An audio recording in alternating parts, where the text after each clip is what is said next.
شاء الله هنغادي أدو لندا أنكم يا بلا يوم من بينا لصنا أمبينا تاويرو كلنا أمبي باب حسن الخلق أمبودي كنو حديث وانبونا في كتا بيتا أمبينا ولني وأنا عائشة حديثا إن شاء الله. اللهم صل على محمد وعلى آله وأصحابه أجمعين. بسم الله الرحمن الرحيم. وعن عائشة رضي الله عنها قالت: سمعت رسول الله صلى الله عليه وسلم يقول: إن المؤمن ليدرك بحسن خلقه درجة الصائم القائم. رواه أبو داود. بسم الله الرحمن الرحيم، والصلاة والسلام على نبينا محمد وعلى آله وأصحابه وسلم تسليما كثيرا. سبحانك لا علم لنا إلا ما علمتنا إنك أنت العليم الحكيم. أستغفر الله الذي لا إله إلا هو الحي القيوم وأتوب إليه. اللهم انفعنا بما علمتنا وعلمنا ما ينفعنا وزدنا علما. بيتني سوية هجرية باكلة أني كمناني أني بيناني أني فلا شهر صعبان من هجرة سانكالو ولو فلنا بسوينيه وشجنا ده ميلادي النصارى وكجاتي بافلاني مغاني كله سانكالو سبنا بسوينيه مغاني فلنا أمبي باكو جيكورني غرفلا مسجد سلام كنو درس بإمامنا النووي رحمه الله أكا كتاب كنو رياض الصالحين بوندامي ناكو جوغنيما أني حديث ودو تمي على بي حديث من كلانانك وأن عائشة رضي الله عنها حديث منا أمي سمعت رسول الله صلى الله عليه وسلم يقول: كو عليا مچيدم بافو إن المؤمن كو چيدم كو مؤمني لا يدرك بحسن خلقه درجة الصائم القائم. ko mumini jogo nyuman beke sababu ye mumini jogo nyuman tigi ika jogo nyuman beke sababu ye kila se sumbaga ka daraja ma ani kila se su jobaga ka daraja ma mana e mumini de e jogo kan mi alama nogoya e ka ke mogoye mogo mi wakati benni be su kanafila sunke mi jogo kan ye mumini ye ala bi ka daraja la se nafila sumbaga u daraja ma e mumini e jogo kanyi me e ma se ka sufe nafila u do ma se ko ke ala bi ka daraja la se mugo munu wakati be be su joli ke ala bi ka daraja la se ulu ka daraja ma abesira ke mumini jogo nyuman tigi ibe ke nafila sumbaga yere ibe ke ewa su jobaga yere donc wi ka jogo nyuma yimbe ke sababu kilase u ka daraja ma parce que hada madon fule mogo te kelenye imamuna malik rahimahullah adalla ko de fo mogo doye akwala ma mogo da ko ke kelenye mogo do be iba soro doni charile ala yewde noya alema kateme sunka mogo do fana be iba soro ala nafila sun noya alema kateme doni charile ka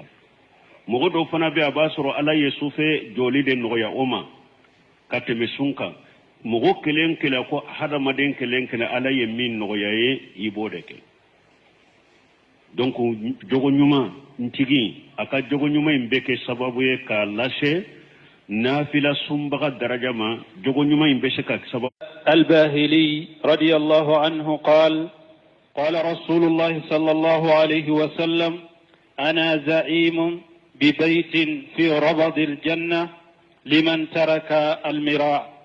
وإن كان محقا،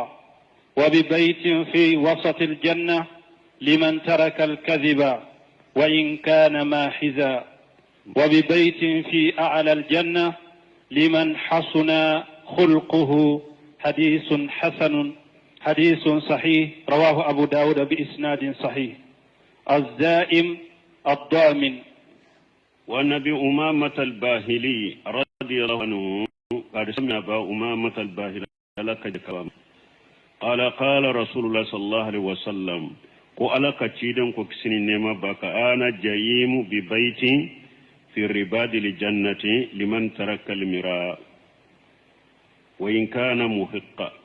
كتشيدن كو عليه سو غارانتي تمويه أرجنة كرفه مغمي نيه سوسولي چامن تويه دينا لهاري نيچنيا دبي بولو جايم كرده كو دامنو نيسو غارانتي تمويه أرجنة كرفه لا مغمي نيه سوسولي چامن تويه هاري نا يا سورو چنيا دبي بولو iyado sosoli e togoya fulade abe ahli sunna wal jamaa ka aqida wala yoro da dola ubafu wa tarikul qusumati yoro do be ubafu wa tarikul jidal wa tarikul miraw wal jidal fi dini kuma ga risala muqaddima la chogomi nyogon soso chama ani kuma chama ka to e dinala donc jidalu tilalendo kata tilayro mafula ni mogo men nya do neni karasa ka kuma nyogonya dina la abake ka cinya de nyini cinya nyini na de do ko de do nyagambira bolo ube ate ko de nyedo ni ale ye cinya ye abe cinya inta ino ka kuma nyogonya ke ka jidalu ke puro akase ka cinya nye ka cinya inta ka bo fili la basi tenina nyini ni do me karasa kuma nchama tigide do ate cinya nyini la ale ba fi kalla kuma de doro ka andala jija anda kono hari ni cinya yera makote cinya la donc hadamade ni yen nin toye hari ni cinya de bi bolo yen nin tigla mo ka kuma nyogonya toye ka ka nyogo soso toye ci den ko ay so garanti ti yar janna krefe parce que nin tigla mo ka nyogo soso tenani foye ni fitina ni kelete ebe fudo fana na fatala jidalu do fulo na fatala ni cinya nyini nate ni nye folo e وببيتي في وسط الجنة لمن ترك الكذب وإن كان ماجها تيدن كو عليه سو غارانتي تمغوي أري جنة تمانشلا مغو من نية غالون فولي توي هاري نيبه تلونك دلا هاري تلونك يتلون كوتي سينا كويا غالو توي دي كانا غالون فو غالون حرامو دي غالون دغارا كو دمادو دلا كلي يرولا وبي نيبه مغو تشي دلا ube chena ka musoni nyogonche baro o hadisa udobena nin ewa salamata ka hadisa ra ko ale ma chidanye na yenyo nogo yake galo foli la foni yoro saba kele yoro ube ibe mo iba fe ka mo fula chedila kele yoro al harbu qad'a ube qudwa chiden ko kele nyogon jamfa dedo oye kele jumaye islamiya o kele ni kafiru kele abe fere de ke abe feru ma chogomi ka galon tige wala kele la pour ambe sika fere kafiru ma chogomi o galon daga galon fulana mo do de kele la bari mo do de kele la yu dati ga nyogonna e kata karasa a ika karasa ni misalem bado sisa de abafe grama ko min bari nyogon ta ka baka sora mafu a nim fana bafu na abafe ka ba ne perelendo ibeta fu ale fana awa ika karasa fana ni misalendo abafe akabbe kaninga lontige puru kase ka be basitenina a ube ni ka muso be barola puru ka nisonja ire ka do nka muso la nete mo sife kateme kaw esga be se ka dusukun fraka do donc luna nyugo na no ya kera nuna galona menin ninte ciden ko ale yeso garanti ta mo ye arjanna chamancela ni mo minye galon to hari ni be sinan ko ya dela hari ni be tulonge dela ika galon to ninya yiranna ko galon ya haramu ye ninya yiranna ko galon toli fana ye jogo nyuma de ima ante jogo nyuma de kawa ko saba min be fonnin kono ko saba min be ne hadisa kono ni mo min bara ye barake ni jogo saba ye jogo nyuma de do sosoli fu chama ka to e dinala hari ne kinya bi bolo sosoli chama to e jogo nyuma de do jogo nyuma de do fana min ba yire koroshi galon ma hari na be tilonge de la aba yire kuroshi galoma jogo nyuma dedo tiren ko ay arjanna ay so garanti tay arjanna chamancela sabanna ubi baiti fi alali jannati liman hasuna khuluquhu tiren ko ko alaye so garanti tamoye arjanna sanfelala ni mogo mi nya jogo nye mi mogo mi ka jogo to be kanyi jogo nyuma parce que jogo nyuma ante menala anko jogo nyuma ine ala che ani jogo nyuma ine ala ka jowni nyogonte anko jogo nyuma ine ala che donc ika ala yi nyamrana ka bato mununye iku ke ala yi sariya munun ke sariya ka adabu munun ke sariya ko ke islamiya sariya ika nisonja ukoro ku kumbe nyogonya ku mina ka barake no ika na dimi ala ka nyamar kan qur'an ala ka sariya ukoro ni ye jogo nyuma ine ala che jogo nyuma ine ala ka jowunche bajilun nada wa kaful ada wa hitimalul ada bajilun nada ika mugo so hera min yala hera min ki ika mugo so ani ka tora mina ka bo mugo ma donc ani ka munyu mugo ka tora koro donc tiren ko sallallahu alaihi wasallam akoni mugo min fana ni ka jogonye ko ale yeso garanti ti arjanna sanfe ni hadisa sahalendo abu dawud hadisa imbo bisinadi sahihi wa an jabir radiyallahu anhu أن رسول الله صلى الله عليه وسلم قال إن من أحب إلي وأقاربكم مني مجلسا يوم القيامة أحاسنكم أخلاقا وإن أبغضكم إلي وأبعدكم مني يوم القيامة الثرثارون والمتشدقون والمتفحقون قالوا يا رسول الله قد علمنا الثرثارون والمتشدقون فما المتفحقون قال المتكبرون رواه الترمذي وقال حديث حسن الثرثار هو كثير الكلام تكلفا والمتشدق المتطاول على الناس بكلامه ويتكلم بملء فيه تفاصحا وتعظيما لكلامه وتفحق أصله من الفحق وهو ملء وهو الذي يملأ فمه بكلام ويتوسع فيه ويغرب به تكبرا وارتفاعا وإظهارا لفضيلة على غيره. وروي الترمذي عن عبد الله بن مبارك رحمه الله في تفسير حسن الخلق قال هو طلاقة وجهه وبذل المعروف وكف الأذى. عن جابر رضي الله عنه قال سمعنا جابر ملك جيكبوما أن رسول الله صلى الله عليه وسلم قال ولك تشيد كسر نما باكاكو إن من أحبكم إلي وأقربكم مني مجلس يوم القيامة أحسنكم أخلاقا تشيدون كو أولا أنكم منتو مغمونون كانونين كانان نما ani mogo munun ka sigiyoro ka gerenne ka sigiyoro la arjanna kono qiyama ahasinakum akhlaqa awla mogo munun jogo kanyi kide nya yira qiyama do akad mantola mogo munun kadi aleya kam mantola kateme beka mogo munun fana ka sigiyoro ka gere ale ka sigiyoro la arjanna kono qiyama do kateme beka awna munun jogo kanyi jogo nyumantigu wa in abghadakum ilayya وأبعدكم مني يوم القيامة صرصرون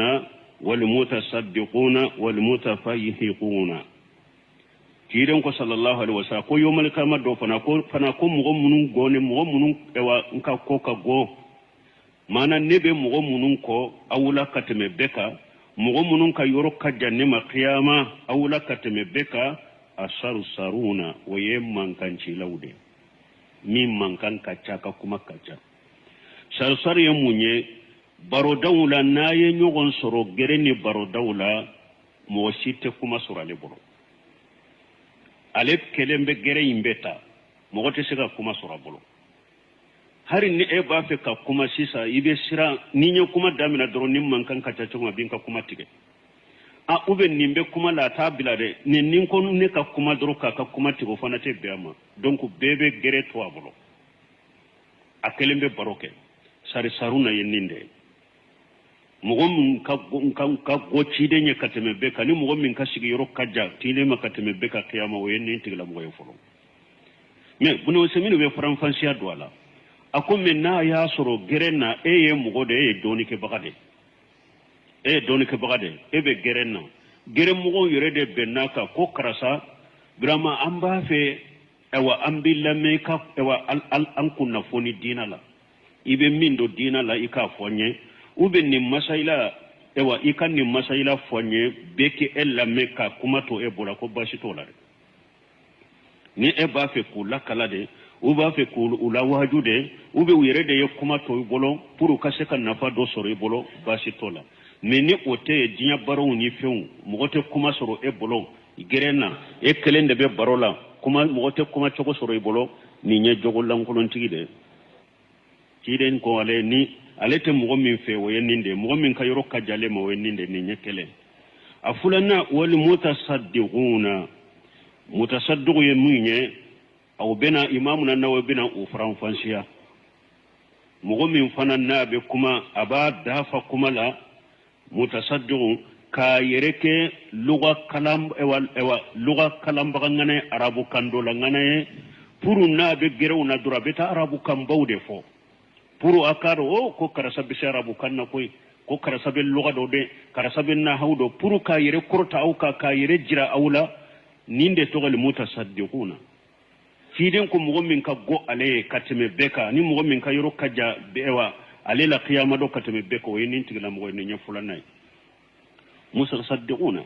woriato bunu semino ko ni yoro fana la ko hada maden fule harin ni ibe jama chela e baro konfiunde rote arabu kamme eni ebe jama min chela ibado rote arabu kamme ebe to arabu kamfo e doro ebe to arabu kamfo puru kado koira arabu kando naye akonni nyemu tasadduqune ikire korosama ni be jama chela uta arabu kamme aku be kamme me kuma ukakanna ube lugha mimme kuma ukallugala ne bado mogote kamme me ebu chela yireke igo arabu kamfo puru kado koira arabu kando naye nintebe ube ni ebe kuma sisa ibe arabu kamfo ibe ta lugha bauta karata arabu kangele bauta kufu mogowe puru kiyere jira ninde mutasaddiqu ya cidente nintigla mo fe baluma ay ma laje ulama saudi ay haru ka rasul laje o ka arabu ka sempulu nulu yu ka arabu kan fo ka rasul de wulude arabu ye ugu wulu tafamu togomi de munum be ya nu ko lube kuma arabu kanna ibe saudi ka karamo baw ka kuma famu ka teme nonun taka parce que wulube arabu kan min fo mi na mangiri arabu kan jele na mangiri ubo ode fo tu yere bila lugha bayula utu yere bila arabu kan munun kan gelal qaribu nunu tu yere bila wulu fo lela minni ebe mogo chela arabu kan munya qaribu ye betal ko to ode fo lugha bawni fengu pour ku yere yira ko abe lugha do abe arabu kan do yere jira de do mutasaddiqu de do ciden ko lete mogo min fe woyo tigla mogo de mogo min ka yoro kajale mo woyo tigla mogo de wal mutafayhiquna mutafayhiqun jonye imamuna nawo ya tawsiri al mutakabbiruna yere bonya baho mutafayhiqu woyede ko yere bonya baga ciden ko mugo minka go aleye kateme beka awla ani mugo minka yoro kajalema awla qiyama do awa asabana yemunye yere bonya baga munumbu yere bonya asarsaru huwa kasirul kalami takallufa imamuna nawo ko sarsaru e jonye nimbe akuma chaya kayre bila kuma chaya foli ma har mugo ma bilala na be grela dorwa lebe kuma chama tigide har mugo ma bila kuma chama yere de ba bila kuma chama foli la ninde to ko sarsaru minna ya sorebe kuma chama minna grena mugo de ye tandi ma karasa kuma ibake ka doni de duma ube ibe ka ke fatawa de ke ka faranfansha de kuye ubillame bashi tola de bashi tola le me takallufa ki rebila kuma chama fo na mugomi bilala fo uba fe yere ki dade yere ka kuma chogo soro ninde sarsawe wal mutasaddiqu al mutatawilu ala nas bi kalamihi ako mutasaddiqu yemunye mimbe janyalike mugo kana ka kuma ye wayatakallamu bi mili fihi tafassuha nabe kuma ba dafa ka kuma fode puru kaka arabu kandoni yira tafassuha puru kado ko aka anenka nya besaka arabu kanna wa ta'zima li kalamihi ani puru kaka kuma imbonya mugonye koro ka kuma fo ka fo cogo dola ka bonya ka dana fo cogo ya dola puru mugo kaira ko aka arabu kankani akon ninde ko al mutasaddiqu wal mutafayyihu asiluhu min al fahiqi wa huwa al imtilau ako fana lesiriye munye ko fali wa huwa alladhi yamla famahu bi kalami wa yatawassaw fihi ko ale fana mugode abaka dafa kuma dela ka kuma yurwa wa yukharribu bihi takabbura wa irtifa yukharribu munye arabu kambau abake kulufo takabbura yere bonya kama wa irtifaa ani yere korota wa jihara li fadilati ala ghairihi puruka akaffa samantayira mugotouka puru ayere kayira mugola kunne kanyi kateme mugotouka arabu kanfola mbe arabu kamme kateme touka mbe luga me kateme touka mugo min fana nabe akarabu kanfa bafo ninga ne ka dafa ka kata arabu kangele mbawfo ko ninde togoye al mutafayyihu awa ciden ko nin fana ka yoro kajalema aka yoro kajalema qiyama mugo min ka goaye kateme beka o yenninde donc jogo sabade fule ka fon nunu fana la jogo lankolo de o jogo sabanye folo min kam man kan kacha baro dawla mote kuma jogo sori bolo ala ko fana te itake ka qur'ana fo itake ka hadisa fo itake ka doni fo ikam man kan kolon kacha ninde sari sarwe sabanay al mutasaddiqu o fana yede ni mugo min be kuma ba dafa kuma la kayre bir arabu kanjamba ni arabu kangele bawma pour kayre jira mugola ni fana jogo lankolondo tiden ko tife ikayro kaja alema awa sabanna al mutafayyihu o yede yere bonya baga donc la kankur sala kantanga ni jogo saba fana jogo lankolo wude mugo ki yere kolo suma باب الحلم والأنات والرفق قال الله تعالى والكاظمين الغيظ والعافين عن الناس والله يحب المحسنين وقال تعالى خذ العفو وأمر بالعرف وأعرض عن الجاهلين وقال تعالى ولا تستوي الحسنة ولا السيئة ادفع بالتي هي أحسن فإذا الذي بينك وبينه عداوة كأنه ولي حميم وما يلقاها إلا الذين صبروا وما يلقاها إلا ذو حظ عظيم وقال تعالى ولمن صبر وغفر إن ذلك لمن عزم الأمور باب الحلم والعناءة والرفق ni yebondaye aye jogo sabade fo kasuru nyogoma alhilimu munyu wala anaatu ani hadamade ni manteli ye kome imanteli kakari koula warufqani hinna ni be ko kenin no yani hinna jogo sabade do amma alhilimu fa huwa an yamliku al-insanu nafsahu inda al-qadbi hilimu yemunye mogo na dimina na dro bese ka yeremina amba fu me ko be munyu de amunyu de ne kosobe ko chamambe ko ala abe munyu hilimu yode na dimina na dro abese ka yeremina ida hasalan qadabun wa huwa qadir fa innahu yahlim wala yuaqim wala yuadilu bil uquba na dimina na awa adimina na min kama bese ka abwa sirafe fana bese ka sago ke fana ni abe munyu ate janga katalike ate teleya katigi janga katala tibafu nindema ko alhilimu wa mali anaatu fa huwa taani fil umuri ali anaye munye ninde kon abe jate minake koula amanteli kado koula wa adam li ajala amanteli walladhi ya'khudhu al-insana al-umur bi jahiriha fa yata'azzala alita hada madu nu ye komin fo ube ye komin ka ke ate hada madu minanu ka ken mala folo de nyemi ni me ube nyenni nye ken manala ta folo ate tele ya de abe nyanyi ni de ke folo kasabati de nyini folo nin kuma fora atigi ya fo mun kama munya to ya fo anye mun karasai nin ko inke munya to ayake kunjuma kama lebo de sege folo sana kakuma أتتلي يقول هذا ويحكم على شيء قبل أن يتعاني فيه وينظر أتتلي يكادو قولا كفين كفلو فنو كجات من هذا كفلو كاللجل ده كفلو قولا سنة كدو نيندي العناءات وأما رفق رفق يمين هو معاملات الناس برفق والحون نيمبي هذا مدوم بارك نيغونياني نغياي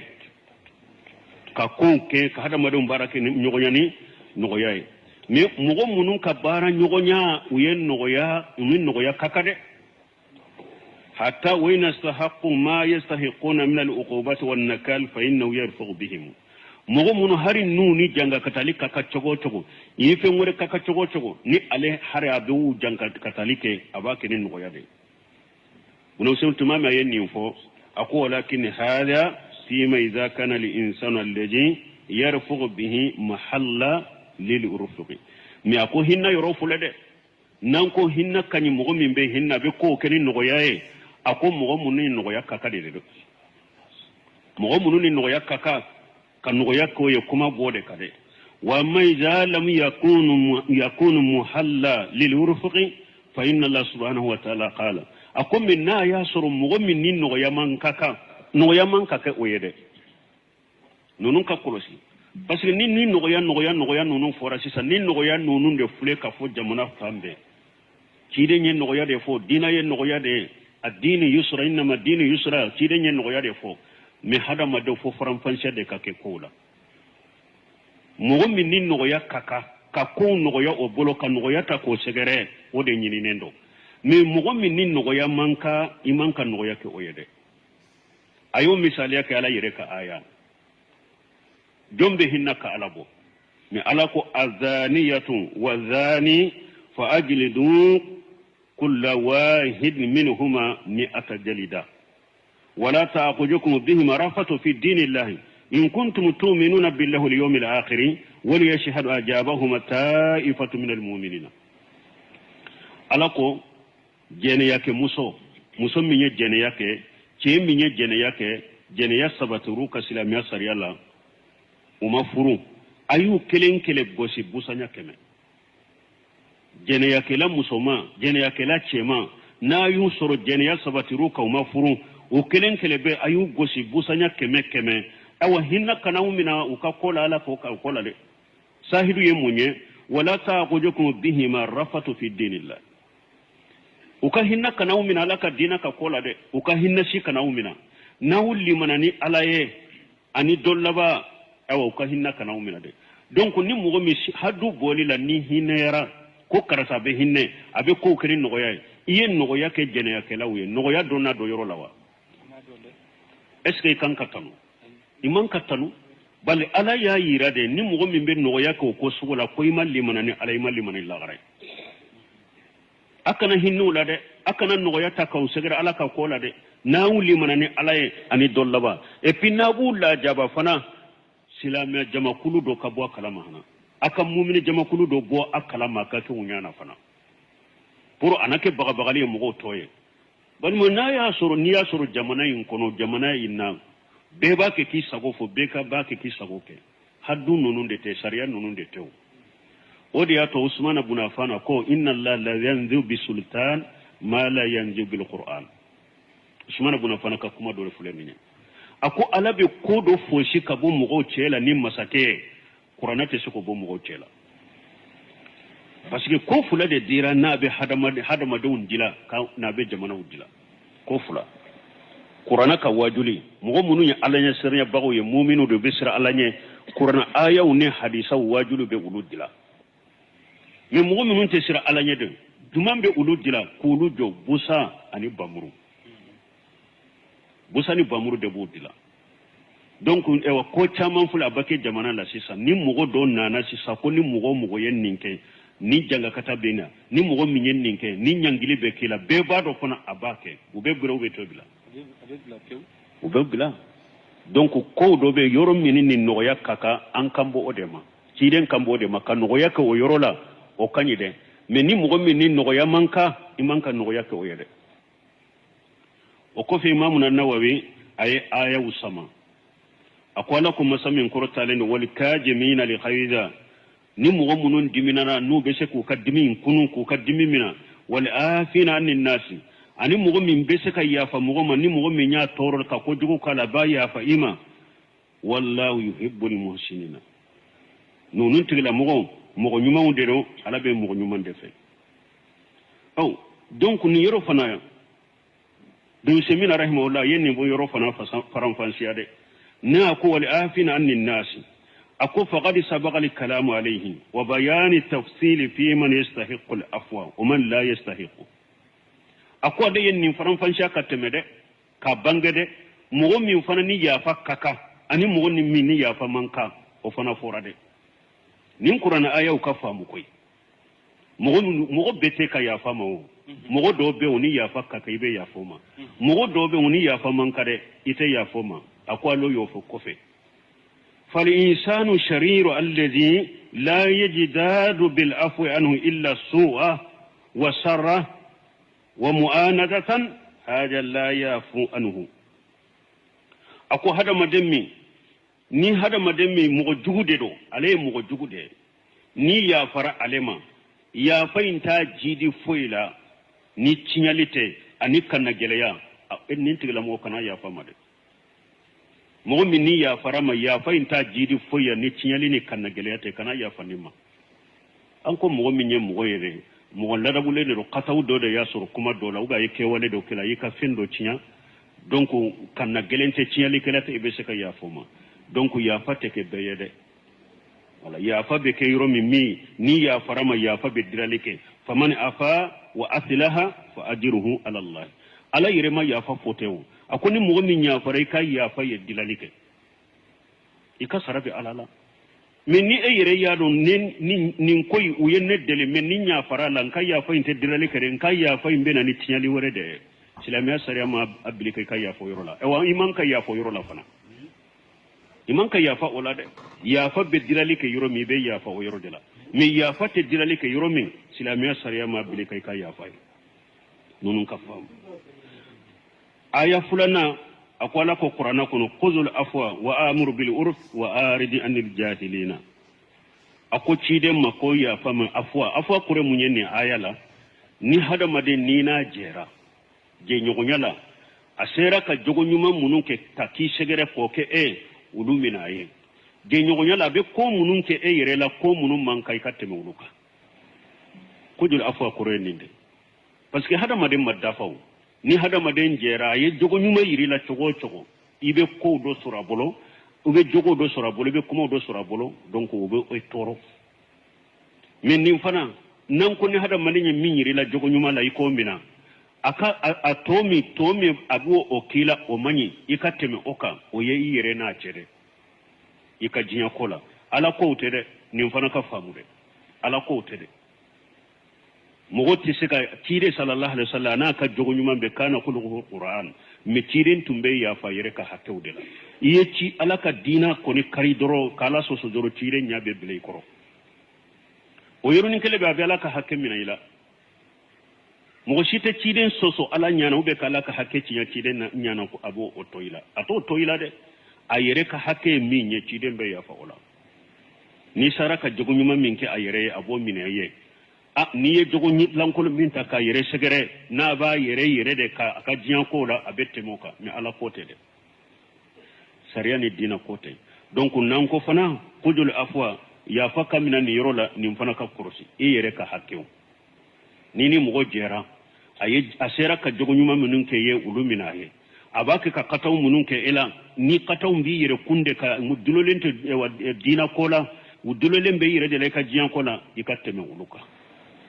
ikateme uluka me ala soso tere ni mo ko ni ala soso nyana ewa ala soso te toy ala soso la te toy yikan ko dila ci ko mi bo dila de ako wa amur bil urfi mo go nyamar ni nyumay يعني مر بما يتعارفه الناس ويعرفه الثر من الأمور الخير هذا ما دوم بهيرا كوم منون دو سلاميا سريا بهيرا كوم منون دو مغنيا مرنوية ولا تسكت عن الأمر بالخير إذا كان الناس أخلوا به أو أن هذا ما دوم يهيرا كوتوي كان يدد ولده ونيامريا هورا كولا فيما بينك وبينهم أو أن يامر لهم فنكك إكلنين كلنشن inuche ni mogo ma herake ekelena kelencha nyamara ka herainke afal ma tasau fi haqqika lakinni الشيء المعروف ينبغي أن تأمر به أي رك حكلا حكم من دينا شيء تقوم من كديه أوكي ولا ما على تهرا يرو أن يمريا مغني يمريا هرا لا وأريد أن الجاهلين آية يكونوا فنا أكون من الجاهل يجاهل يكوتوي المراد بالجاهل هنا ليس هو الذي لا يعلم الحكم جاهل نيرا كروت مؤمن تكيري دوري nin jahili to yede nin bere namba fu kon naluma fendo mbalo sako kela al jahili be ni hada madenye femmin keni jahili yade na doni de tibolo alati minano yo inma tawbatu ala allahi lil ladina ya'malun